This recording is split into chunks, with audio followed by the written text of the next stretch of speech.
वंचिता जाधव आपण सर्वांचे शिवगर्जना न्यूज मध्ये स्वागत करते। मराठा आरक्षणाबाबत विविध मागण्या पूर्ण न झाल्यास 29 सप्टेंबर पासून पुन्हा आमरण उपोषण करणार आहे, अशी घोषणा मराठा आरक्षण आंदोलनाचे नेते मनोज जरांगे पाटील यांनी केली आहे। अंतरवाली सराटी येथे मराठा आरक्षण आंदोलनाच्या वर्षपूर्तीनिमित्त आयोजित बैठकीत ते बोलत होते। यावेळी गोदाकाठच्या 123 गावातील हजारो मराठा बांधव उपस्थित होते। जरांगे म्हणाले, सरकारने सगळे सोयरे अंमलबजावणी करावी, 2004च्या GRची दुरुस्ती करावी, त्यात शिथिलता आणावी, 29 सप्टेंबरच्या आत हैदराबाद, सातारा, बॉम्बे गॅझेट लागू करावी आदी मागण्या सरकारने पूर्ण कराव्यात। मराठ्यांच्या विरोधात बोलणारे भाजपचे सगळे आमदार पाडा, असे आवाहनही जरांगे यांनी यावेळी केले।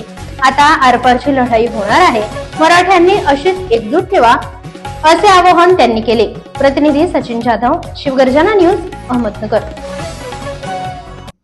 ताज्या व ठळक घडामोडींसाठी चॅनलला सबस्क्राईब करा, व्हिडिओला लाईक करा, शेअर करा आणि सर्वात आधी बातमी पाहण्यासाठी बेल आयकॉन या बटनला दाबायला विसरू नका।